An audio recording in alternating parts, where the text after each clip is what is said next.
मेरे साथियों, आप सभी का स्वागत है आपके अपने चैनल जीआरएस कंपटीशन क्लासेस में। तो स्टूडेंट, मैं लेकर आई हूँ आप सभी के लिए आरडब्ल्यूए के मॉक टेस्ट का सोल्यूशन। यहाँ पर हम कर रहे हैं एसएससी जीडी 5 जनवरी 2025 के मॉक टेस्ट का सोल्यूशन। स्टूडेंट, तो इसमें आपको करना क्या होता है, 4 पोर्शन को चुनना कंपलसरी होता है, यानी 3 तो इसमें कंपलसरी है और उसमें से आपको 2 जो ऑप्शनल होते हैं, इंग्लिश और हिंदी लैंग्वेज में से कोई एक आपको चुनना होता है।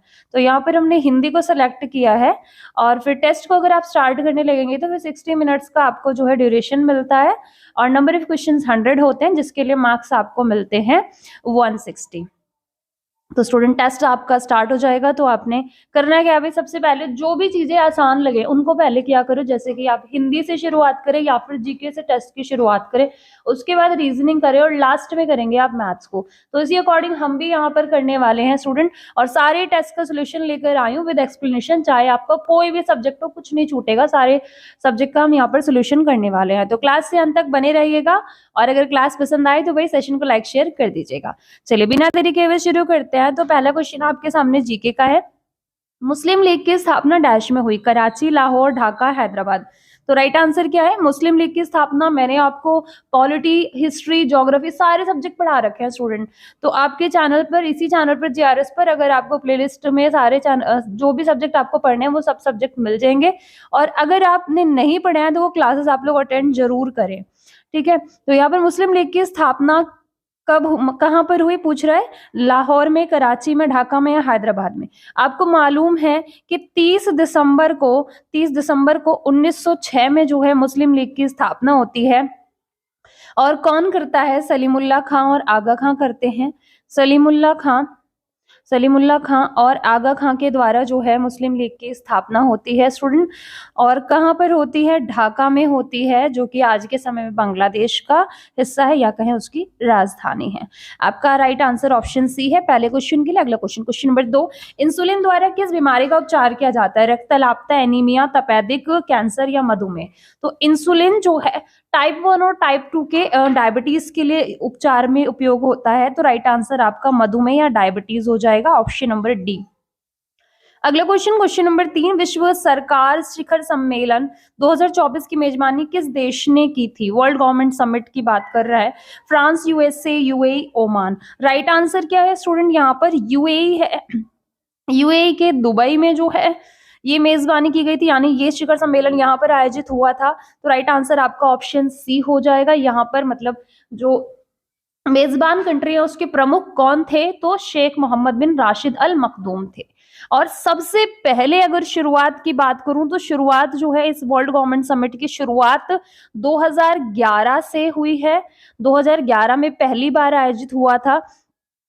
कहां पर हुआ था, तो लंदन में आयोजित हुआ था, ठीक है। किसकी शुरुआत की बात कर रहे हैं, वर्ल्ड गवर्नमेंट समिट की बात कर रहे हैं। अगला क्वेश्चन नंबर आपके लिए 4, निम्नलिखित में से कौन सा वर्ष 1955 में राष्ट्रीयकरण के बाद भारतीय स्टेट बैंक बन गया और इसकी दुनिया में सबसे अधिक शाखा यानी सबसे ज्यादा ब्रांचेस हैं इसकी। Bank of India, Indian bank of India, imperial bank of India, national bank of India. तो इसका राइट आंसर है imperial bank of India. Imperial bank जो है 3 बैंकों को मिलाकर बना था स्टूडेंट, और 1921 में जो है इसका गठन हुआ था। कब हुआ था, 1921 में जेएम कीन्स के द्वारा इसका गठन हुआ था। और बाद में इसका जो है राष्ट्रीयकरण किया गया 1955 में, और राष्ट्रीयकरण के बाद इसका नाम बदल दिया गया, भारतीय स्टेट बैंक बन गया। अगला क्वेश्चन नंबर 5, निम्नलिखित में से कौन सी नदी हिमालय की सबसे पूर्वी सीमा को चिन्हित करती है। तो भाई यहाँ पर आप अगर देखने लग जाएं अगर दिशा की तरफ, तो सबसे पूर्व की तरफ कौन सी वाली नदी आ रही है, तो आप कहेंगे ब्रह्मपुत्र आती है सबसे पूर्व में। तो राइट आंसर आपका ऑप्शन ए हो जाएगा, यानी ब्रह्मपुत्र। अगला क्वेश्चन नंबर 6, भारत का केंद्रीय आलू अनुसंधान संस्थान कहाँ स्थित है, दिल्ली, लखनऊ, रांची, शिमला। तो ये है हिमाचल में स्थित शिमला में। कहाँ पर है, हिमाचल प्रदेश के शिमला में मौजूद है ये। और बच्चे इसकी स्थापना की बात करने लग जाऊं तो मैं, इसकी स्थापना 1949 में हुई थी। कब हुई थी, लिख लो जल्दी से, 1949 में स्थापना हुई थी। कहां पर हुई थी, पटना बिहार में स्थापना हुई। और इस बाद में स्थानांतरण कर दिया गया, यानी बाद में स्थान बदल दिया गया इसके अनुसंधान संस्थान का। बाद में स्थानांतरण करके कहां लाया गया, स्थानांतरण कर कहाँ पे लाया गया? इसे शिमला में 1965 में, 1965 में शिमला लाया गया। यहाँ पर आप लिख लें, शिमला लाया गया। अगला क्वेश्चन ये रहा, क्वेश्चन नंबर आपके लिए 7। हाल ही में कौन सा राज्य यूनिफॉर्म सिविल कोड यानी समान नागरिक संहिता को लागू करने वाला देश का पहला राज्य बन गया? हिमाचल प्रदेश, हरियाणा, उत्तर प्रदेश या उत्तराखंड? तो इसके यूनिफॉर्म सिविल कोड के बारे में आपको मैंने पहले भी जो है पढ़ा रखा है स्टूडेंट क्लास में, जब आपकी जीके क्लास करा रही थी तो मैं।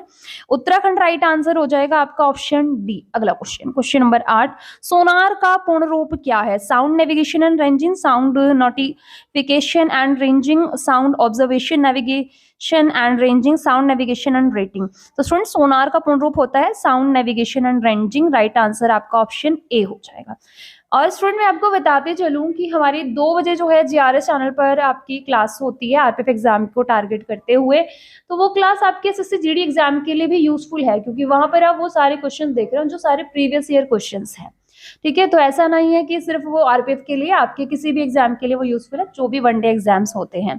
तो अगला क्वेश्चन ये रहा, और जो बच्चे रेगुलर क्लास अटेंड कर रहे हैं उनका खुद का बहुत अच्छा स्कोर रहा होगा आज के टेस्ट में भी।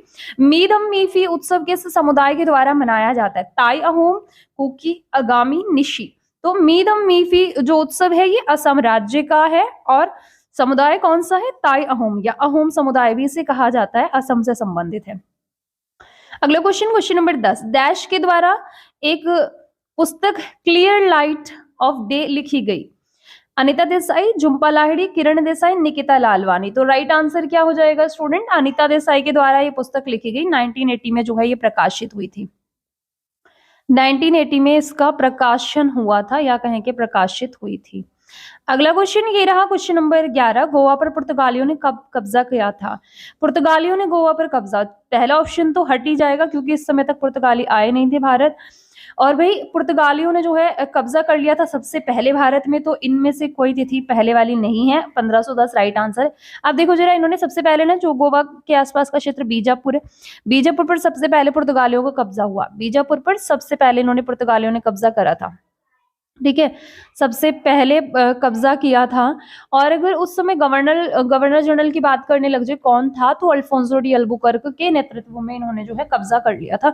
1510 राइट आंसर हो जाएगा। तिथि पूछेगा तो लिख देना, नहीं तो कोई जरूरत नहीं है। 10 दिसंबर 1510 राइट आंसर। Question number 12।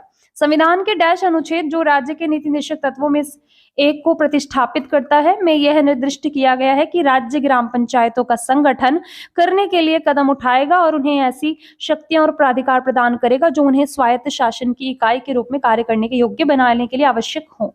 ग्राम पंचायतों के संगठन की बात मैंने आपको पढ़ा रखी है ना, पॉलिटी में पूरा सब कुछ पढ़ाया डिटेल में। बताओ जरा, पंचायतों संबंधित कौन सा वाला अनुच्छेद? 37, 40, 48 या 31? तो राइट आंसर अनुच्छेद number 40, option number B right answer हो जाएगा। अगला क्वेश्चन स्टूडेंट, क्वेश्चन नंबर 13। निम्नलिखित में से किसके डिजाइन के लिए आर्किमिडीज के सिद्धांत का प्रयोग किया गया है? डेली आप लोग अभी तक पढ़ते आ रहे थे, आर्किमिडीज का सिद्धांत किसने कराया? जो दोपहर वाली क्लास आप लोग लेते हैं ना, वहीं से आ रहे हैं भाई 90% तक के क्वेश्चन आपके। तो पनडुब्बी राइट आंसर हो जाएगा। आर्किमिडीज के सिद्धांत पनडुब्बी यानी सबमरीन, और जो है पानी के जो जहाज होते हैं ये भी इसी सिद्धांत पर कार्य करते हैं। ठीक है, जहाज भी इसी सिद्धांत पर कार्य करते हैं, ऐसे आप लिख सकते हैं। ऑप्शन आपका ए राइट है। Question number 14। इलेक्टोरल बॉन्ड योजना कब शुरू की गई थी? 2018, 2019, 2020 या 2021? तो भारत में इलेक्टोरल बॉन्ड योजना जो है 2018 में शुरू की गई एक कानून के रूप में, और इससे पहले 2017 में जो है इसकी शुरुआत करने से संबंधित जो है कानून लाया गया था। राइट आंसर यहाँ पर आपका ऑप्शन ए हो जाएगा। अगला क्वेश्चन ये रहा स्टूडेंट, क्वेश्चन नंबर 15। भारतीय संविधान के अनुच्छेद नंबर 76 में दिए गए प्रावधानों के अनुसार राष्ट्रपति भारत के महान्यायवादी यानी अटॉर्नी जनरल के रूप में एक ऐसे व्यक्ति को नियुक्त करेंगे जो डैश होने के लिए पात्र हो।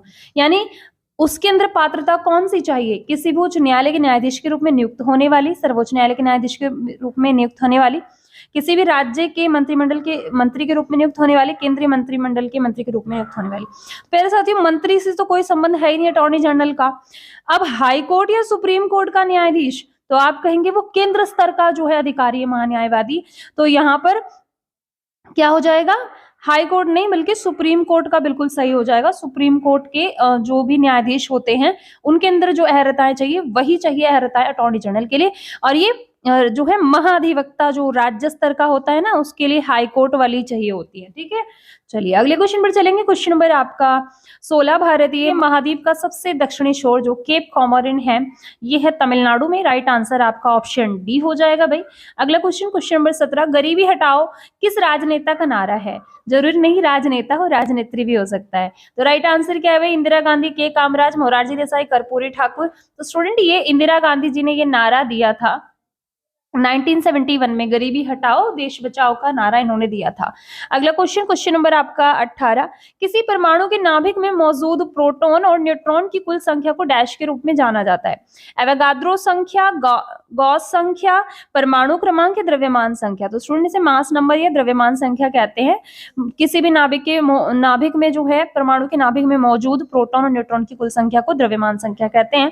यहाँ पर राइट आंसर आपका ऑप्शन डी हो जाएगा। क्वेश्चन नंबर 19, अंतरिक्ष में सर्वाधिक समय तक रहने वाली अंतरिक्ष यात्री कौन है? सुनीता विलियम्स, गेनेडी पडल्का, टिमोथी कोपरा, ओलेग कोनेन्को। तो ओलेग कोनेन्को सबसे ज्यादा समय तक रहे हैं अभी तक, 878 दिन का जो है इन्होंने रिकॉर्ड तोड़ा। आपका ऑप्शन डी राइट आंसर हो जाएगा स्टूडेंट। गेनेडी पडल्का को पीछे छोड़ा इन्होंने, ओलेग कोनेन्को ने, और ये रूस से हैं। अगला क्वेश्चन, क्वेश्चन नंबर आपका 20, निम्नलिखित में से कौन सा कीबोर्ड शॉर्टकट एमएस वर्ड में रीडू ऑपरेशन के लिए उपयोग किया जाता है? तो कंप्यूटर से जुड़े हुए भी 1 से 2 क्वेश्चन आपको देखने को मिल जाते हैं।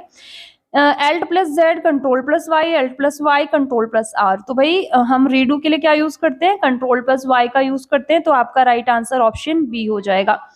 अगला क्वेश्चन स्टूडेंट आपका हिंदी से है, यहाँ से आपका हिंदी शुरू होता है। नीचे दिए गए शब्द के लिए उचित वाक्यांश का जो है वाक्यांश एक दे रखा है, वो आपको चुनना है। अन्य मनस्क किसको कहेंगे? जिसका मन किसी दूसरी ओर लगा हो, किसी और स्थान पर, जो पहले ना हुआ हो, जो नया हो। नया तो नवीन, पहले ना हुआ हो अद्वितीय, किसी और स्थान पर तो भाई ये तो होगा ही नहीं। राइट आंसर क्या है? जिसका मन किसी और दूसरी ओर लगा हो। आपका ऑप्शन ए सही है। अगला क्वेश्चन, क्वेश्चन नंबर आपका 2, दिए गए वाक्य में गलत वर्तनी ज्ञात करें। गलत वर्तनी किसकी? प्रकृति का सौंदर्य देखते ही बनता है। तो बताओ, देखते ही आपने जो है चुन लिया होगा सौंदर्य की वर्तनी गलत है। सही वर्तनी इस प्रकार होती है स्टूडेंट, यहाँ पर देखें आप, सौंदर्य की वर्तनी या पर लगा होता है, ऊपर रा, तो ये गलत है। इसने बोला गलत वाले को चुनो, तो आपका ऑप्शन ए एकदम सही है। अगला क्वेश्चन, क्वेश्चन नंबर 3, निम्नलिखित वाक्य में उस वाक्यांश को पहचानिए अशुद्धियां हैं, जिसमें अशुद्धियां हैं। यदि कोई गलती ना हो तो त्रुटि नहीं है का आपको चुनाव करना है। मनुष्य जीवन ही ऐसा है, वह किसी भी अवस्था में यह अनुभव नहीं कर सकता कि अब उसके लिए किसी आवश्यकता ही नहीं ही गई है। भाई यहीं पर गड़बड़ है, यहीं पर गड़बड़ है। लिए आवश्यकता ही नहीं, अब उसके लिए किसी की आवश्यकता ही नहीं रह गई, ऐसे करके होना चाहिए था वाक्य। तो यही वाला आपका गड़बड़ है। राइट आंसर क्या हो जाएगा? आपका ऑप्शन जो है डी हो जाएगा। अगला क्वेश्चन, क्वेश्चन नंबर आपका 4, दिए गए वाक्य में उचित देशज विदेशज शब्द का चयन करके रिक्त स्थान की पूर्ति करें। क्या डैश इतनी दौलत का जब वह अपने माता पिता को ही नहीं पूछता है? तो भाई जनाब इतनी दौलत का, दावत इतनी दौलत का, फायदा इतनी दौलत का, या जवाब इतनी दौलत का? तो आप कहेंगे क्या फायदा इतनी दौलत का जब अपने माता पिता को नहीं पूछता। Right answer option C. बहुत नालायक बेटा है अगर ऐसा है तो। अगला क्वेश्चन, क्वेश्चन नंबर आपका 5, दिए गए वाक्य में रेखांकित शब्द का विलोम शब्द ज्ञात करें। पश्चिम भारत आधुनिक मंदिरों से भरा हुआ है। अब आधुनिक तो भाई नए के लिए यूज होता है, ये नवीन भी नया है, नए भी नया है, अनुद्यमी अलग हो जाएगा। तो यहाँ पर आधुनिक का विलोम बोल रहा है, तो प्राचीन होता है या पौराणिक होता है। तो राइट आंसर आपका ऑप्शन बी हो जाएगा। अगला क्वेश्चन, क्वेश्चन नंबर आपका 6, दिए गए शब्द का विलोम चुने। जल्दी से आप लोग विलोम चुनेंगे भाई। विराम का विलोम, शून्य, गति, शांत या अशून्य, बताओ जल्दी से। तो आप कहेंगे दिए गए शब्द का विलोम बोला है, विराम का विलोम क्या होगा? विराम का विलोम होगा गति। विराम का मतलब रुकना होता है, ठहरना होता है, और गति का मतलब चलना। तो राइट आंसर क्या? ऑप्शन बी हो गया। क्वेश्चन नंबर 7, दिए गए शब्द के पर्यायवाची शब्द का चयन करें।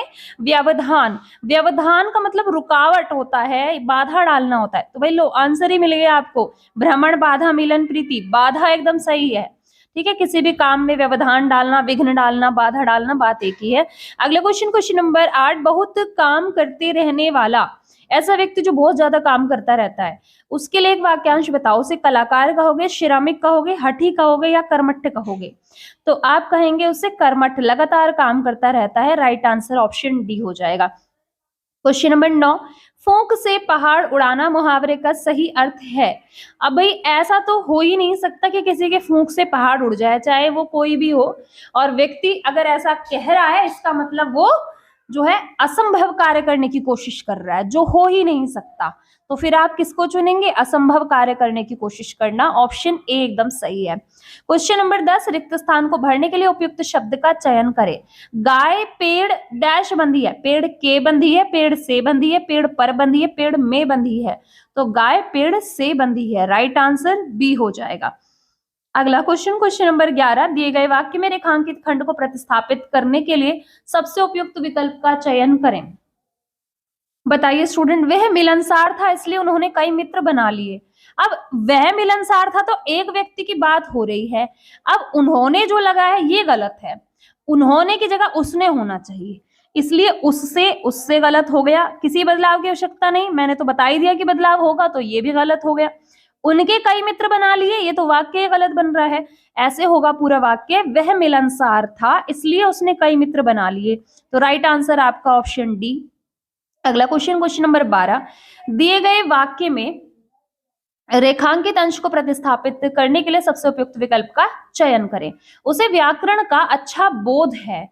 अब अच्छा बोध है, बोध का मतलब क्या होता है? किसी चीज की जानकारी होना, ज्ञान होना। राइट आंसर फिर क्या? ज्ञान सबसे उचित हो जाएगा। अच्छा आभास है तो नहीं बोलेंगे, अच्छा समझ है उचित नहीं होगा वाक्य, अच्छा भान है भी नहीं, तो अच्छा ज्ञान है सबसे उचित आंसर हो गया आपका ऑप्शन ए। क्वेश्चन नंबर 13, निम्नलिखित विकल्पों में से कौन सा एक वाक्य क्रिया विशेषण से संबंध रखता है? क्रिया विशेषण का मतलब क्रिया यानी काम और विशेषण यानी विशेषता बता रहा है, किसी काम की विशेषता बता रहा है। ठीक है, जैसे वह सुंदर लिखती है, इसमें काम क्या है उसका? लिखना। और कैसा लिख रही है? वो सुंदर लिख रही है। तो इसी प्रकार हम पढ़ते हैं, पता नहीं पड़ा कैसे पढ़ते हैं। पिता का कर्तव्य है कि संतानों का पालन करें, तो ये भी गलत हो गया, इसमें विशेषण नहीं है। वे कमाते हैं, कैसे कमाते हैं, क्या कमाते हैं, कुछ नहीं बता रखा। किशन बहुत तेज दौड़ता है, तो यहाँ पर जो तेज शब्द है ना स्टूडेंट, ये तेज शब्द जो है यही क्रिया विशेषण को बता रहा है, और दौड़ता है जो है वो क्या है? क्रिया है। तो राइट क्या है आपका? ऑप्शन डी हो जाएगा। अगला क्वेश्चन, क्वेश्चन नंबर आपका 4, निम्नलिखित में से किस वाक्य में प्रेरणार्थक क्रिया है? प्रेरणार्थक क्रिया कौन से में है? धर्मेंद्र पढ़कर सो गया, सीता राधा से पढ़वाती है, सोहन ने खाना बना लिया, मुझे पढ़ने दो। अब प्रेरणा दे रहे हैं, मतलब दूसरे से काम करने को कह रहे हैं, खुद ना करके। अब वो पढ़कर सोया तो खुद करा उसने वो काम, सोहन ने खाना बनाया तो खुद बनाया, मुझे पढ़ने दो, मैं खुद के बारे में कह रही हूँ। यहाँ सीता राधा से पत्र पढ़वा रही है, यानी दूसरे से काम करवा रही है। प्रेरणार्थक में हमेशा दूसरों से काम होगा। तो राइट आंसर आपका ऑप्शन बी। अगला क्वेश्चन, क्वेश्चन नंबर 15, निम्नलिखित प्रश्न में 4 विकल्पों में से उस विकल्प का चयन करें जो रिक्त स्थानों को जो है सही भाववाचक संज्ञा का विकल्प हो। भाववाचक संज्ञा चुनना है आपको। दीपक ने रंजीत के साथ डैश निर्वाह किया। देखो जैसे किसका निर्वाह करा? खेल का। खेल जो है भाववाचक संज्ञा नहीं, भाववाचक संज्ञा जैसे बचपन से बचपना, ठीक है, तो ये भाववाचक संज्ञा। बूढ़ा से बुढ़ापा जो है भाववाचक संज्ञा हो गई। तो ऐसे मित्र से बनी है मित्रता, ये भाववाचक संज्ञा, बाकी सब भाववाचक संज्ञा नहीं है। शत्रु की भाववाचक संज्ञा बनेगी शत्रुता। ठीक है, तो राइट आंसर आपका ऑप्शन ए हो जाएगा स्टूडेंट। अगला क्वेश्चन, क्वेश्चन नंबर आपका 16, निम्नलिखित गद्यांश के रिक्त स्थानों की पूर्ति गद्यांश के नीचे दिए गए प्रश्नों के अनुसार कीजिए। अब ये गद्यांश आपको पढ़ना है ध्यान से और फिर उसके आधार पर जो है आपको आंसर करना है। ठीक है स्टूडेंट, आज के युवा कल के भविष्य हैं। देश की उन्नति का आधार युवा वर्ग को ही माना जाता है। युवाओं में इतना डैश एवं शक्ति होती है। इतना क्या होता है? इतना खुशी होती है, गलत। इतना साहस होता है, इतनी शांति होती, इतना के तुरंत बाद इतनी होता है शांति से पहले, तो ये गलत हो गया। इतना पानी एवं शक्ति होती है, ये भी गलत हो जाएगा। तो इतना साहस एवं शक्ति होती है कि वे किसी भी परेशानी का सामना कर सकते हैं, और इनके जीवन की अपनी एक अलग डैश होती है। अपनी क्या अलग होती है? अपनी शैली, अपनी जिज्ञासा, अपनी उत्साह, अपनी तरीका। तो ये तो दोनों बिल्कुल उचित नहीं हो रहे। अपने जीवन की इनकी एक अलग शैली होती है, तो शैली राइट आंसर हुआ आपका ऑप्शन ए स्टूडेंट। अगला क्वेश्चन ये रहा, क्वेश्चन नंबर 18, आगे देखें, युवा वर्ग में हर समय कुछ नया करने का डैश होता है। हर समय नया करने का क्या होता है? डर होता है, प्रेम होता है, सपना होता है, आदर होता है। तो कुछ नया करने का क्या होता है? सपना होता है। तो राइट आंसर आपका ऑप्शन सी हो जाएगा। अगला क्वेश्चन, क्वेश्चन आपका 19, और यहाँ पर आपको जो है क्या करना है, चौथे वाले के लिए भरना है। आज इन्हीं सब की देन है कि हमारी सेना दिन प्रतिदिन डैश होती जा रही है। हमारे युवाओं में कुछ नया करने की जो है, नया करने की जो चाह है ना, इसी की वजह से हमारी सेना दिन प्रतिदिन क्या होती जा रही है? जल्दी से बता दो। कमजोर, मजबूत, दुर्बल, मलिन। भैया हमारी सेना तो मजबूत होती जा रही है। राइट आंसर क्या? मजबूत, यानी ऑप्शन बी हो गया। अगला क्वेश्चन और हिंदी का आखिरी क्वेश्चन, इसके बाद अगले सब्जेक्ट पर चलेंगे।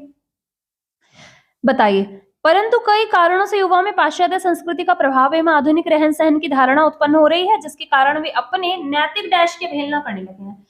किसकी अवहेलना करने लगे? अपने गानों की अवहेलना नहीं, अपने कीमतों की नहीं, बताइए, अपने नैतिक मूल्यों की अवहेलना करने लगे हैं। फिल्मों की अवहेलना तो कतई नहीं करते भाई। राइट आंसर फिर सी हो गया। चलिए अब आगे चलेंगे जो है रीजनिंग की तरफ। तो रीजनिंग का पहला क्वेश्चन आपके सामने है। एक निश्चित कोड भाषा में TRIP को लिखा है WULS और SOME को लिखा है VRPH। तो देखो जरा क्या करा गया है। TRIP को इसने लिखा है WULS, T से W पर गए, T 20 होता है, W 23 होता है, तो यानी 20 से 23 पर गए हैं, तो कितना जुड़ा होगा? प्लस का 3 हुआ होगा। R 18 होता है, U 21 होता है, फिर यहाँ पर भी प्लस 3 हुआ होगा। I 9, L 12, तो यहाँ पर भी प्लस का 3 हुआ। अगले क्रम में P 16, S 19, तो यानी यहाँ पर भी प्लस 3 हुआ।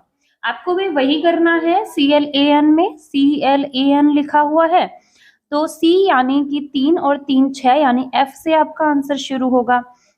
लास्ट वाला N है, N में प्लस 3 करो, यानी 14 और 3 करोगे 17, यानी Q से आपका आंसर एंड होगा।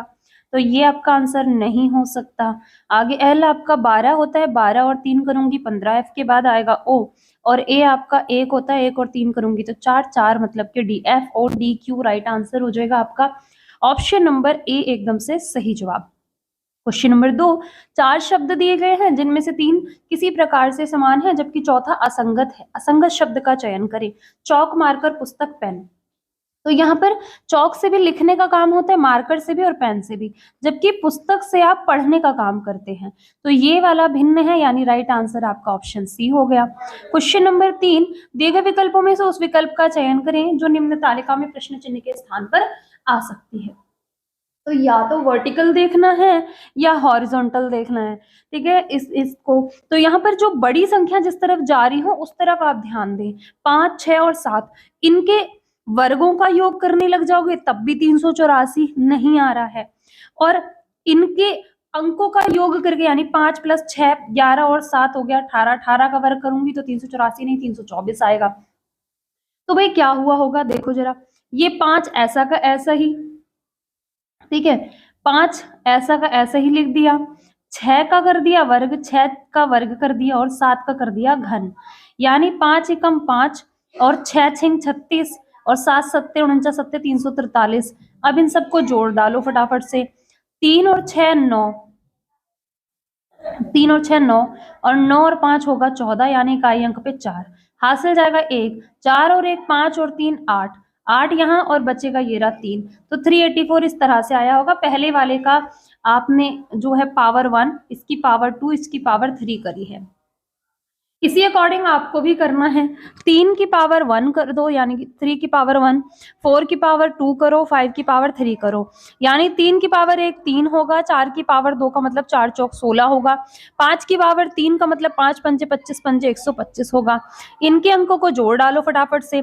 5 और 6 11 और 3 14 का 4 हासिल जाएगा 1, 2 और 1 3, 2 और 1 3 और 1 4, 4 यहाँ इकाई अंक का 1 ये रहा। तो यहाँ पर राइट आंसर क्या 144 हो जाएगा। कौन से ऑप्शन में है 144? ऑप्शन नंबर 1 में। ऑप्शन नंबर 1 आपका राइट आंसर। अगला क्वेश्चन, क्वेश्चन नंबर आपका 4, यदि A घटाव को दर्शाता है, B गुणन को, C भाग को और D जोड़ को, तो फिर आपको बताना। दिया गया समीकरण है 3B 4D 5A और ये ब्रैकेट क्लोज, इसके बाद C1, अब जरा देखो 3 लिख लिया, बी की जगह गुणा है, गुणा कर दो, 4 लिख लिया, डी की जगह क्या आएगा, जोड़ आएगा, फिर 5 लिखो, ए की जगह घटाव होगा, ठीक है, ए की जगह घटाव होगा, 5 ए के बाद 6 है यहाँ पर, यहाँ 6 हो गया। अब सी का मतलब क्या होता है, सी का मतलब है भाग, और लास्ट में 1। तो यहाँ पर आप देखेंगे 4 गुणा 3 करूंगी, 4 तिया 12 और 5 करूंगी तो 17, 17 में से 6 जाने पर 11, और 11 भाग 1 करूंगी तो मुझे मिलने वाला है क्या, 11। तो राइट आंसर 11 आपका ऑप्शन बी हो जाएगा। क्वेश्चन नंबर आपका 5, और क्वेश्चन नंबर 5 में देखो जरा भाई क्या दिया गया है। क्वेश्चन 5 में नीचे 3 कथन और 3 निष्कर्ष दिए गए हैं। कथनों को सत्य मानते हुए विचार करें, भले ही वे सामान्यतः ज्ञात तथ्यों से भिन्न प्रतीत होते हों, और बताएं कि कौन से निष्कर्ष जो हैं तार्किक रूप से कथनों का पालन करते हैं। कथन आपको दिया गया है, सभी घास झाड़ियां हैं, जिसके साथ सभी लगा होता है उसे अंदर रखते हैं, ये घास हो गया, और क्या है, सभी घास झाड़ियां हैं तो झाड़ियों को बाहर रखेंगे। आगे अगली लाइन में कथन देखेंगे क्या कह रहा है, सभी जड़ें फल हैं, इसका मतलब ये अलग बन रहा होगा, सभी जड़ फल हैं तो जड़ को रखेंगे अंदर और फल को रखेंगे बाहर। आगे देखेंगे सभी फल फूल हैं, सभी फल फूल हैं, अब जिसके साथ सभी लग रहा है वो अंदर रहेगा और दूसरे वाला रहेगा बाहर, तो फूल हो जाएगा बाहर, यहां आएगा फूल, यहां आएगा फूल। अब आगे निष्कर्ष क्या कह रहा है, निष्कर्ष आपका डायग्राम के अनुरूप होता है या नहीं होता है वो देखना है आपको। निष्कर्ष नंबर 1 कहता है सभी घास फूल हैं, सभी घास फूल हैं, क्या सभी घास फूल नजर आ रही है, आप कहोगे नहीं, घास का फूल से कोई संबंध नहीं है, गलत हो गया। अगला देखेंगे सभी जड़ें फूल हैं, सभी जड़ें फूल हैं, अच्छा मैंने जल लिख दिया था जड़ को, यहाँ जड़ आएगा, सभी जड़ें फूल हैं, अंदर से बाहर जाने की स्थिति में जो है सभी का संबंध होता है, यानी दूसरे वाला राइट हो गया। आगे देखेंगे कुछ फूल फल हैं, अब जब बाहर से अंदर आने की स्थिति होती है तो कुछ का संबंध होता है, ये राइट हो जाएगा, यानी कि दूसरा और तीसरा जो है आपका राइट हो गया। और आप किसको चुनेंगे, फिर बी को चुनेंगे, बी आपका राइट हो जाएगा। अगला क्वेश्चन, क्वेश्चन नंबर 6, अगला क्वेश्चन, क्वेश्चन नंबर 6, 8 व्यक्ति हैं A B C D E F G और एच, ये केंद्र की ओर मुख करके एक वृत्ताकार मेज के इर्द गिर्द बैठे हुए हैं, जरूरी नहीं कि ये इसी क्रम में बैठे हों। अब ये 8 व्यक्ति को बैठने के लिए आप इनका जो है दिया गया डायग्राम बना लें, 8 क्रम बनाएंगे इनके बैठे जाने के, ये 8 क्रम हो गए बैठे जाने के स्टूडेंट। अब देखें फटाफट से कि जो है किस प्रकार इनको आप बिठा सकते हैं।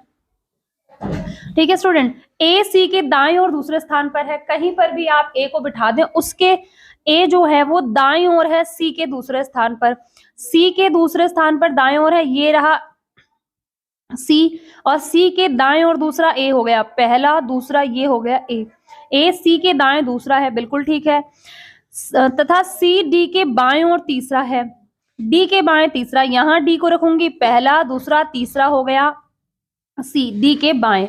आगे देखेंगे बी सी के बगल में नहीं बैठा है, यानी बी इस जगह नहीं बैठ सकता और बी इस जगह भी नहीं बैठ सकता। इसके बाद बी ई के दाएं और दूसरा है, बी जो है वो ई के दाएं और दूसरा है, यहां मैं बी को बिठा सकती हूं, तभी तो ये ई के दाएं पहला और दूसरा हो जाएगा, समझ गए आप। डी तथा जी के बीच में केवल एक व्यक्ति बैठा है, तो यहां पर मैं जी को बिठा दूंगी, और एक व्यक्ति के बैठे जाने का भी स्थान बचा है। आगे देखेंगे जरा, डी तथा जी के बीच में केवल एक व्यक्ति बैठा है, जी एच के बाएं और दूसरा है, जी जो है वो एच के बाएं दूसरा है, तो यहाँ एच है, एच के बाएं पहला दूसरा जी हो गया, सारी शर्तें पूरी हो गई। एक व्यक्ति बचता है जिसका नाम है एफ, एफ नाम का व्यक्ति बचा, उसको हम यहाँ बिठा देंगे क्योंकि यही स्थान खाली है। अब इसने जो भी पूछा आपसे वो आप बता देंगे। सी के सापेक्ष जी की स्थिति क्या है, सी से जो जी है वो बाएं और तीसरा है, बाएं और तीसरा है, तो आप किसको चुनेंगे स्टूडेंट, बाएं और तीसरा है तो आप कहेंगे आपने ऑप्शन सी को चुना होगा, तो आपका राइट आंसर ऑप्शन सी हो जाएगा। अगला क्वेश्चन स्टूडेंट, क्वेश्चन नंबर 7, नीचे दी गई आकृति में त्रिभुजों की संख्या को ज्ञात करें। तो इस तरह के जो है त्रिभुज आप लोग कैसे ज्ञात करेंगे स्टूडेंट, ये देखें फटाफट से। त्रिभुज ज्ञात करने के लिए सबसे पहले जब मैं इस तरह का डायग्राम आपको बनाकर बताऊं, अगर इसमें कितने त्रिभुज होते हैं, तो यहाँ 1 2 3 4, और इस 4 यानी जो सबसे बड़ी संख्या आई है 4, इसकी गुणा 2 में कर दूं तो इसके वाकई में जो त्रिभुजों की संख्या है इस आकृति में वो निकल आएगी, यानी 8। इतनी बात क्लियर हुई। अब यहाँ पर आपको ऐसी ऐसी कितनी आकृतियां दिखाई पड़ रही है, ऐसी ऐसी कितनी आकृतियां दिख रही हैं, आप कहेंगे 4। एक आकृति ये रही, दूसरी ये रही, तीसरी ये रही, चौथी ये रही। समझ आई इतनी बात, यानी 1 2 3 4, यहाँ पर 5 6 7 8 9 10 11 12 13 14 15 16, 16 तो ये हमें छोटे छोटे दिखाई पड़ रहे हैं, इसके दुगने हैं, ठीक है। तो 16 गुणा 2 करने लग जाऊं तो 32 तो मुझे इस जो छोटे छोटे वर्गों में दिए हुए हैं ना, बस यहां से यहां तक वाली जो हिस्सा है इसमें मिल रहे हैं 32 मुझे, ठीक है। इसमें मिली कितनी आकृतियां त्रिभुजों की, 32 संख्या मिली। इसके बाद अगले क्रम में जाऊंगी जरा, यहां से यहां तक जाने में इस हिस्से में एक ये रहा, दूसरा ये रहा, ठीक है, बीच में पार्टीशन है क्योंकि, और एक ये खुद बड़ा वाला हो गया, यानी 1 और 2 इन दोनों के अंकों का योग करूंगी, 3 यहां से मिलेंगे। ठीक इसी प्रकार मुझे 3 जो है यहां से भी मिल रहे हैं, इस वाले हिस्से से भी 3 मिल रहे हैं, यानी 32 प्लस 3 करूंगी। इतनी बात समझ आई। इसके बाद अब आगे कलर बदलकर मैं आपको जो है दिखा देती हूँ, कलर बदलकर दिखाती हूं मैं आपको, ठीक है स्टूडेंट, कि किस तरह से अब आपको और त्रिभुज जो है मिल रहे हैं, कैसे मिल रहे हैं। किसी भी दो जो वर्ग जैसे है ना, 2 वर्ग में जो है बनेगा एक, इसको और इसको मिलाकर एक बना, यहां से यहां तक एक, यहां से यहां तक दूसरा, यहां से यहां तक तीसरा, यहां से यहां तक चौथा, यहां से यहां तक पांचवा, यहां से यहां तक छठा, यहां से यहां तक छठा, तो 6 तो और ये हो गए, ठीक है, 6 ये हो गए। तो यहाँ पर आप 6 और 3 9, 3 12 और 2 14 का 4 हासिल जाएगा, 1 3 और 1 4, 44 हो जाएंगे ये। तो टोटल इस प्रकार आपके जो हैं 44 बन गए त्रिभुज। 44 राइट आंसर आपका ऑप्शन बी हो गया स्टूडेंट। अगला क्वेश्चन नंबर 8। अभी रेखा दे रखी है ए बी, इसके संदर्भ में उपरोक्त दर्पण छवि बताएंगे स्टूडेंट। जब दर्पण दाएं बाएं रखा हो तो दायां बायां बदलता है, और जब दर्पण जो है नीचे रखा है तो टॉप बॉटम बदलेगा, दायां बायां नहीं बदलेगा। जैसी आकृति ऊपर दिखाई पड़ रही है ठीक वैसी ही रहेगी आकृति, बस टॉप बॉटम जो है बदलेगा, टॉप बॉटम बदलेगा, यानी कि ये वाला हिस्सा है ये ठीक इसी जगह नीचे आएगा, इस हिस्से में नहीं है, इसमें भी नहीं है और इसमें भी नहीं है, तो ये ठीक किस में दिया हुआ है, ऑप्शन डी में। ऑप्शन डी में दिया हुआ है ना, तो राइट आंसर आपका ऑप्शन डी हो गया। तो स्टूडेंट यहां से आपका ऑप्शन डी राइट हो गया, तो ऑप्शन डी को आप चुनेंगे। चलिए अगले क्वेश्चन पर चलते हैं। अगला क्वेश्चन नंबर 9। एक ही पासे की 3 अलग अलग स्थितियां हैं, आकृति 1 2 और 3 दर्शाई गई है, अंक 5 के विपरीत फलक पर कौन सा अंक होगा।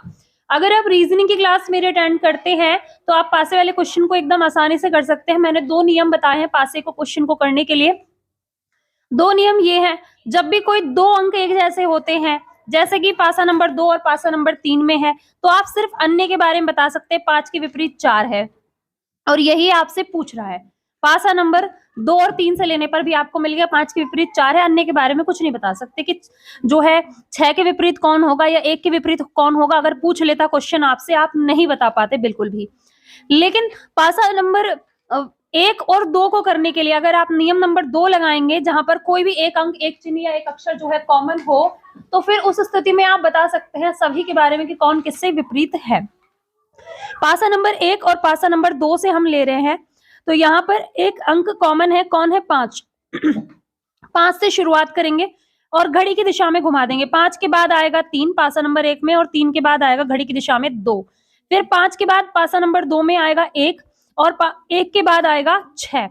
पूछ क्या रहा था तो आपसे पूछ क्या रहा था आपसे, 5 के विपरीत कौन है। देखो 2 के विपरीत 6 आपने ये भी बता दिया, 3 के विपरीत 1 आपने ये भी बता दिया। अब बचा कुचा कौन होगा भाई, पासे में 6 अंक तो होते हैं। जब 1 2 3 4 5 के बारे में पता चल गया, तो 5 के विपरीत कौन हुआ, फिर 4 हुआ। ठीक है, जो अंक नहीं दिख रहा वो 5 के विपरीत है। तो इस तरह से दोनों नियम आपको पता होने चाहिए, तभी आप क्वेश्चन को आसानी से कर सकते हैं। इसने पूछा क्या था, 5 के विपरीत कौन है, तो 5 के विपरीत 4 है। राइट आंसर आपका ऑप्शन बी हो गया। अगला क्वेश्चन, क्वेश्चन नंबर 10, एन निर्देश है कि वह विकल्प आकृति चुने जो दी गई आकृति में सन्निहित है। आकृति को घुमाना नहीं है, यानी घुमाने से क्वेश्चन आपका सॉल्व नहीं होना चाहिए। जैसा दिया हुआ है एज इट इज वैसी सन्निहित हो, यानी छुपी हुई हो। एक्स जो है आपकी प्रश्न आकृति, और प्रश्न आकृति जो है कौन सी वाली उत्तर आकृति में छुपी हुई है, देखो जरा फटाफट से। ये वाली लाइन सब में आ रही है, यहां से यहां तक, ये सब में आ रही है, सब में आ रही है लाइन। इसके बाद ये लाइन जा रही है यहां पर, ये सब में आपको दिखी है कॉमन। यहां पर ये लाइन आगे नहीं आ रही, इसलिए ये गलत हो गया डी वाला। इसमें ये लाइन एक्स्ट्रा काट रही है, ये गलत हो गया। इसके बाद यहाँ पर ये लाइन एक्स्ट्रा काट रही, ये गलत हो गया। तो राइट कौन हुआ आपका? ऑप्शन बी हो गया। कैसे हुआ? देखो कहां पर बनी हुई है ये आकृति, आप देख सकते हैं यहां से यहां तक ये सीधी लाइन गई, ये लाइन यहां आई, ये यहां तक गया, इस तरह से ये बनी, और ये लाइन यहाँ, ये पूरी आकृति दिख गई जहां मैंने आपको ब्लू कलर से पेन चलाकर दिखाया। उम्मीद करती हूँ आप सबको समझ आ गया होगा। अगला क्वेश्चन, अच्छा आकृति बी राइट है तो आपने बी ऑप्शन को चुना होगा। अगला क्वेश्चन, क्वेश्चन नंबर 11, दी गई दो संख्याओं को आपस में बदलने पर समीकरण 1 और 2 के क्रमशः मान क्या होंगे? यानी जहां पर 4 है उसकी जगह 6 को रखना और 6 की जगह जो है 4 को रखना है। समीकरण नंबर 1 को हल करेंगे। वास्तव में समीकरण दिया है 8 - 4 गुणा 3 प्लस 6 और भाग में है 2। तो अब मैं 4 की जगह 6 को रखूंगी, यहाँ 6 को रखूंगी और 6 की जगह 4 को, बाकी सभी संख्या अपनी जगह पर। 8 - 6 गुणा ये रहा 3 और इधर प्लस का 4 और ये भाग में 2। सबसे पहले बोर्ड मास के नियम में क्या कहता है? डिवाइड करने को कहता है। तो आप डिवाइड करेंगे, 2 से जब 4 को डिवाइड किया यहाँ मिलेगा 2। अब गुणा होगी तो 6 गुणा 3 करूंगी तो यहाँ 18 प्लस 2 हो गए, और ये हम माइनस, और ये रहा 8। अभी 8 और 2 दोनों को जोड़ूंगी 10, 10 में से माइनस 18 होना है तो माइनस का 8 मिलेगा। पहले समीकरण का आंसर क्या आया? -8। किस में दिया है पहले समीकरण का आंसर? -8। ये तो शुरू में 8 दे रहा है, ये 10 दे रहा है, ये 14 है, ये गलत। तो -8 आपका ऑप्शन डी में, ऑप्शन डी राइट हो गया। आगे करके देखने की आवश्यकता नहीं है।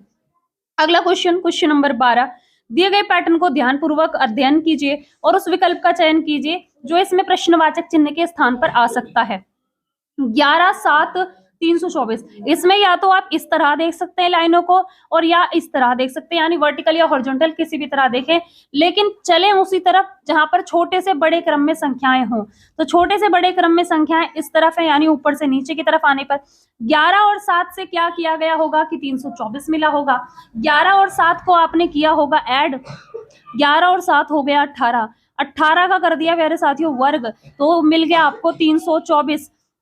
9 + 8 किया होगा तो 9 + 8 मिला होगा 17, और 17 का वर्ग होता है 289, 289 मिल गया। अब 11 में क्या जोड़ा होगा? x वो संख्या होगी, उसका वर्ग करने पर मुझे 441 मिला। तो इतने वर्ग तो आप सबको याद हैं जी, 21 का वर्ग होता है 441। 21 जो है, 21 कैसे बना होगा? 11 में क्या जोड़ा होगा कि 21 बना होगा? तो 11 में जुड़े होंगे प्यारे साथियों 10, तब मुझे मिला होगा 21, और 21 का वर्ग किया होगा फिर बना होगा 441। यानी राइट आंसर क्या 10 होगा, जो हमने संख्या जोड़ी। ऑप्शन नंबर आपका ए एकदम से सही हो गया होगा। अगला क्वेश्चन, क्वेश्चन नंबर आपका 13, अक्षरों के उस संयोजन का चयन करें जिसे दी गई श्रेणी में रिक्त स्थानों पर क्रमिक रूप से रखने पर यह श्रेणी पूरी हो जाए। तो श्रेणी कैसे पूरी होगी? ध्यान से देखो, Z के बाद हमेशा H दिया हुआ है और O के तुरंत बाद R है, जहां जहां पर O उसके तुरंत बाद R, आपका आंसर R से खत्म हो रहा होगा। इसके बाद स्टूडेंट R के तुरंत बाद C है, और O के पहले क्या होगा? यहां पर मैं कहूं R के बाद C है और R से पहले क्या है? O है। तो ये पूरा हो गया ना क्रम। K के बाद O आया होगा, यानी यहां पर भी K आएगा O से पहले, और जहां पर O आए उससे तुरंत पहले आपको K लगाना है, उससे तुरंत पहले K लगाना है। और आप देखेंगे अब C के तुरंत बाद यहाँ पर Z दिख रहा है, तो यहाँ Z लगा लेंगे आप, यहाँ Z, और Z के तुरंत बाद क्या है? H है। तो आपको क्या मिला होगा? KZHOCKR। कौन से ऑप्शन में दिया हुआ है ये? तो आप कहेंगे KZHOCKR दिया है ऑप्शन नंबर बी में। ऑप्शन बी राइट आंसर हो गया। अगला क्वेश्चन ये रहा, 14, उस विकल्प का चयन कीजिए जो दिए गए शब्दों के उस सही क्रम को दर्शाता हो जैसा कि वे अंग्रेजी शब्दकोश में दिखाई देते हैं। यानी डिक्शनरी में जो अल्फाबेटिक ऑर्डर है उस क्रम में आपको इन्हें लगाना है। तो स्टूडेंट सबसे पहले जो कॉमन है ना उन्हें हटा लिया करो। डी के तुरंत बाद ए, डी ए तक सब में कॉमन है, इसे हटा ले। बचा कौन सा लेटर? एस बचा, इसके तुरंत बाद यहाँ पर और यहाँ बचा m, फिर r बचा, इधर m बचा, इधर n बचा, इधर n बचा। अल्फाबेटिक ऑर्डर में सबसे पहले कौन आएगा इनमें से, m n r s में से? तो आप कहेंगे जी m आता है। m देखें दोनों में है, m है, तो m के बाद यहाँ पर p है, m के बाद a है, तो m a पहले आएगा या m p पहले आएगा? तो आप कहेंगे a आएगा पहले, यानी 2 आएगा, फिर 2 के बाद आएगा 4, 2 के बाद 4 कौन कौन से ऑप्शन में? ऑप्शन सी को छोड़ के बाकी सब में है। आगे चलेंगे, एस सबसे लास्ट में आएगा, यानी 1 नंबर सबसे लास्ट में आएगा। ठीक है, एस भी हट गया, एम भी हट गए, और बचा आर। एस से तुरंत पहले आर आएगा, यानी 3 नंबर उसके पहले आएगा। बीच में यहाँ पर 2 अंक बचे, कौन कौन से? 5 नंबर या 6 नंबर। पहले कौन आएगा? एन। एन दोनों में से हटा दो, यहाँ बचा अब जी और यहाँ बचा सी, तो सी पहले आता है ना स्टूडेंट, तो 6 पहले आएगा, फिर 5 आएगा। तो आपका क्रम इस अकॉर्डिंग आएगा 2 4 6 5 3 1, 2 4 6 5 3 1। राइट आंसर आपका ऑप्शन ए हो जाएगा। ऑप्शन ए एकदम से सही जवाब। अगला क्वेश्चन ये रहा, क्वेश्चन नंबर 15। उस वेन आरेख का चयन करें जो दिए गए वर्गों के बीच संबंध को सर्वोत्तम ढंग से दर्शाता हो। खरगोश, पशु और शेर। खरगोश, पशु, शेर, आपको 3 जो है ऐसे शब्द दिए गए हैं और इसके अकॉर्डिंग आपको बताना है कि ये संबंध को कैसे दर्शाता हो। तो अगर आप जो है इसको शेर बना रहे हैं, इसको यहाँ पर पशु होगा, क्योंकि सभी जो खरगोश हैं वो भी पशु होते हैं, यहाँ खरगोश होगा, और जो शेर है वो भी पशु होता है, तो ये वाला सबसे उचित है। अगर इनमें से किसी को बनाने लग जाओ, कुछ शेर पशु होंगे, कुछ पशु शेर होंगे, और ये नहीं होगा ऐसे, मतलब बाकी वाले क्या पशु नहीं होंगे, तो ये भी नहीं बन सकता। अगर मैं इसको यहाँ पर बीच में पशु रखूं, इसको ऑप्शन डी को, इधर खरगोश रखूं और इधर जो है शेर रखूं, तो क्या मतलब कि जो पशु वाले हिस्से में नहीं है वो शेर पशु नहीं है? आप कहोगे फिर तो गलत हो जाएगा, भाई सारे शेर पशु होते हैं, तो ये भी गलत हो गया। इसमें अगर मैंने इन्हें जो है पशु बनाया, बाहर वाले को, इसमें से कुछ को खरगोश बनाया, कुछ को शेर बनाया, इसका मतलब कुछ शेर खरगोश हो गए, जबकि ऐसा तो इस क्वेश्चन ने कहीं कहा ही नहीं है। शेर और खरगोश दोनों ही पशु हैं, तो पशु बाहर आएगा, सभी खरगोश पशु होते हैं और सभी शेर भी पशु होते हैं, तो सबसे उचित कौन है? आपका ऑप्शन बी है। अगला क्वेश्चन, क्वेश्चन नंबर आपका 16। निम्नलिखित में से कौन सी दी गई श्रृंखला में प्रश्न चिन्ह का स्थान लेगी? श्रृंखला ऐसे दी हुई है 15 17 क्वेश्चन मार्क, फिर 33 है, 47 है, और इसके बाद है 65। इनके बीच का अंतर देखो, क्योंकि संख्याएं बढ़ती जा रही हैं लगातार। 15 से 17 पर जाने के लिए 2 जुड़े होंगे, 33 से जो है 47 तक जाने के लिए यहाँ पर आपने 14 जोड़े होंगे। अगले क्रम में 5 से 7, 15 में से 7 जाने पर 8, इधर 7 में इधर जाएगा, 5 में से 4 जाने पर 1, यानी 18 जुड़े होंगे। इनके बीच का अंतर देखने लग जाऊं मैं, तो ये 4 मिल रहा है, इसका मतलब यहाँ पर भी प्लस के 4 हुए होंगे। अगले वाली जो संख्या आई होगी यहाँ प्लस के 4 हुए होंगे। 17 और 4 करूंगी, 17 में, अच्छा यहाँ पर 2 में 4 जुड़ेगा, तो यहाँ पर 6 जुड़ा होगा। ठीक है, यहाँ पर 6 आया होगा बीच का अंतर, तो 17 और 6 करूंगी, 17 और 6 करने पर मुझे यहाँ पर मिलेगा 23। अब 23 से 33 तक का अंतर, यानी 6 में भी, और अगली संख्या जो यहाँ आएगी उसमें भी 4 का अंतर होगा, यानी 6 और 4 करूंगी तो यहाँ 10 मिला होगा, यानी 23 और 33 के बीच का अंतर 10 हो गया। फिर 10 में 4 जुड़े, इनके बीच का अंतर भी 4 हुआ है, और फिर 14 आ गया, और फिर 14 में फिर 4 जुड़े होंगे तो 18। इस प्रकार 23 सबसे सही आंसर हो जाएगा आपका, ऑप्शन नंबर जो है बी एकदम सही। अगला क्वेश्चन स्टूडेंट, क्वेश्चन नंबर 17। उस विकल्प का चयन करें जिसमें संख्याएं एक दूसरे से ठीक उसी प्रकार से संबंधित हैं जिस प्रकार की दिए गए समुच्चय की एक संख्या दूसरे संख्या से संबंधित होती है। अब आप देखें ये किस अकॉर्डिंग जो है जुड़ी होंगी संख्या, इनके बीच का क्या रहा होगा अंतर, या कैसे बनी होगी। हमेशा जो दी गई छोटी संख्याएं हैं इनसे ही कोई बड़ी संख्या जो है बन रही होती है। तो 14 है और प्लस 9 है, इन दोनों का मैं अगर जोड़ करने लग जाऊं, 14 और 9 का जोड़ूंगी तो मैं 23 मिलेगा। 23 का वर्ग नहीं होता 277, ये तो फिर गलत हो गया। तो 14 का वर्ग करूंगी और 9 का वर्ग करूंगी। 14 का वर्ग 196 और 9 का वर्ग आपका 81। तो इनको जोड़ूंगी, 6 और 1 7, इकाई अंक पे 7, 8 और 9 17 का 7, हासिल जाने पर 1 1 और 1 2, यानी 277। इस प्रकार मुझे मिला होगा क्या स्टूडेंट, 277 मिला होगा, 277 मिला होगा। आपको भी ऐसी ही कोई ऑप्शन को चुनना है जिसमें भी पीछे की दोनों संख्याओं का वर्ग का योग जो है आगे की पहली संख्या के बराबर हो। ठीक है स्टूडेंट, तो पहले वाला ऑप्शन को देखूंगी, 15 का वर्ग करा, 15 का वर्ग करूंगी क्या मिलेगा 225, और 8 का वर्ग करूंगी, 8 का वर्ग करने पर क्या मिलेगा, 64 मिलेगा। तो इकाई अंक पे क्या आना चाहिए, 5 4 9। अब यहाँ पर इकाई अंक पे तो 8 है, ये तो गलत हो गया, आपका आंसर ये नहीं है। अगले वाले में देखूं, 12 का वर्ग करा और प्लस 13 का वर्ग करूंगी। 12 का वर्ग 144, 13 का वर्ग 169, 169। दोनों को जोड़ूंगी, 9 4 13, इकाई अंक पे 3। हाँ बिल्कुल 3 आ रहा है, पूरा जोड़कर देख लेते हैं। 6 और 4 10 और 11 का 1, हासिल जाने पर 1, 1 और 1 2 और 1 3, यानी 313। एकदम से राइट आंसर हो गया आपका ऑप्शन नंबर जो है बी, बिल्कुल सही जवाब। अगला क्वेश्चन, क्वेश्चन नंबर 18। किसी निश्चित कूट भाषा में जो है फॉरवर्ड को ऐसे लिख दिया, इसने कैसे लिखा है देखो फटाफट से, FORWARD, ठीक है, FORWARD लिखा हुआ है, इसको इसने लिख दिया CSZXQPE। तो स्टूडेंट आप देखें, D से C पर गया होगा, कैसे आया होगा, माइनस का 1 हुआ होगा। R से S पर जाने पर प्लस का 1 हुआ होगा। A से Z पर आने पर माइनस का 1, W से X पर जाने पर प्लस का 1, R से Q पर जाने पर माइनस का 1, माइनस का 1 हुआ होगा यहाँ पर, -1। और इधर O से जो है P पर जाने पर प्लस का 1 और F से E पर आने पर -1। ये क्रम चला होगा, आपको भी यही करना है, फटाफट से कर लें, शुरू और आखिर वाला कर लेना, आसानी से मिल जाएगा। NUMERAL लिखा हुआ है, ठीक है, ठीक है स्टूडेंट, ये लिखा हुआ है। अब देखो जरा, L से -1 करोगे, L 12 होते, 12 में से एक जाने पर 11, यानी K से आपका आंसर शुरू होगा, और K से C ऑप्शन नहीं है, D ऑप्शन नहीं है। लास्ट वाले को देखूंगी, लास्ट वाला क्या होगा, माइनस का 1 होगा। N है, N आपका 14 में से एक जाएगा, यानी 13, यानी M आएगा। K और M से आपका आंसर शुरू होगा, K से शुरू और M पर खत्म। तो ये K से शुरू होकर L पर खत्म है, ये आंसर नहीं हो सकता। राइट आंसर आपका ऑप्शन बी है। चाहो तो पूरा कर कर देख लेना, बाकी आपकी मर्जी। अगला क्वेश्चन, क्वेश्चन नंबर 19। एक निश्चित कूट भाषा में जो है लिखा हुआ है, A प्लस B का अर्थ है A B की पत्नी, A माइनस B का अर्थ है A B का भाई, A गुणा B का अर्थ है A B का पिता है, A भाग B का अर्थ है A B की माता है।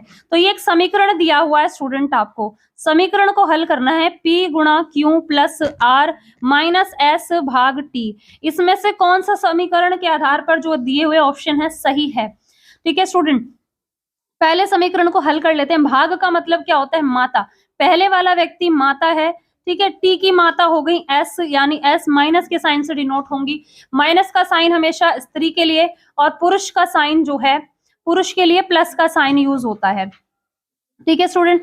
अब देखो जरा, यहाँ पर माइनस का मतलब क्या दे रहा है, ये माइनस का मतलब ए जो है वो बी का भाई है, ये भाई हो गया, ठीक है, यानी आर हो गया प्लस, एस का भाई आर, प्लस का साइन का मतलब यहाँ क्या दिया हुआ है, ए बी की पत्नी है, ये पत्नी हो गई, यानी कि टी के मामा है आर और टी की मामी है क्यू। और गुणा का मतलब क्या है, गुणा वाले साइन का मतलब पिता हो गया, यानी उनकी मामी के पिता हो गए ये, ठीक है स्टूडेंट। अब ये पूछ क्या रहा है आपसे, आपसे कह रहा है कौन से वाला कथन जो है सही है। तो स्टूडेंट कौन सा सही है, आर टी की माँ का भाई है, आर जो है वो टी की माँ का भाई कैसे हुआ भाई, देखो टी की माँ है एस, ये दिया हुआ था, और ये भाई है, ठीक है, तो माँ के भाई हुए, यानी राइट आंसर आपका फिर ऑप्शन ए ही हो गया। बिल्कुल सही है भाई ए, आगे जाने की जरूरत ही नहीं थी। अगला और इस क्लास का आखिरी क्वेश्चन स्टूडेंट, और इसके बाद जो बच्चे क्वेश्चन है आपके मैथ्स के, वो क्वेश्चन आपको सर कराएंगे, ठीक है स्टूडेंट। तो अभी आप लोग यहीं तक देखेंगे, इस क्वेश्चन को देखें किस तरह से किया गया होगा। दिशा निर्देश दिए गए हैं, आकृति का चयन करें। 4 आकृति दी हुई है, 5वीं वाली आकृति आपको चुननी है। ये स्टार जैसी जो आकृति है सब में कॉमन होगी, सब में कॉमन है, आपके ऑप्शंस में भी दिख रही होगी। किसी एक लाइन को पकड़ लें, इस हिस्से को देखें कि ऊपर वाला जो हिस्सा है स्टार का, उसमें ऐसी ऐसी लाइनें बनी हुई हैं। अगले क्रम में ये लाइनें कहाँ गई, घड़ी की दिशा में गई 45 डिग्री। इसके अगले क्रम में ये कहाँ गई, अगली बार फिर 45 डिग्री गई, अगले क्रम में ये 45 डिग्री यहाँ आ गई। तो इसके अगले क्रम में ये कहाँ जाएंगी स्टूडेंट, इस वाले हिस्से में आएंगी, यानी इस हिस्से में जो है यहाँ पर लाइनें होनी चाहिए, इसमें नहीं है, इसमें भी नहीं है, और अब ए और सी में से कोई आपका आंसर हो सकता है। अब देखो और कुछ कॉमन ढूंढ रहे हो क्या आप कहोगे इस डॉट वाले हिस्से को देखो, इस डॉट वाले हिस्से को देखो, अगले क्रम में ये फिर आगे 45 डिग्री गया, एक स्टार मतलब स्टार के एक कोने पर गया, फिर उसके अगले क्रम में अगले स्टार के कोने पर गया, इधर कोने पर गया, फिर अगले क्रम में यहाँ आ गया, अगले क्रम में ऊपर यहाँ आना चाहिए, यानी जो सबसे ऊपर वाला हिस्सा होगा उसमें ये गोल्ड होगा और बीचों बीच पूरी तरह कलर्ड होगा। ए वाले में तो नहीं है, तो राइट आंसर क्या हो गया फिर आपका? ऑप्शन सी हो गया। तो आपका ऑप्शन जो है सी एकदम से सही जवाब। तो स्टूडेंट इस क्लास में इतना ही। उम्मीद करती हूँ आप सभी साथियों को ये क्लास पसंद आई होगी, और क्लास पसंद आई है तो सेशन को लाइक शेयर करिएगा। बीच में थोड़ा बहुत शोर हुआ उसके लिए क्षमा प्रार्थी हूँ मैं। Thanks for watching this video. Like share and subscribe.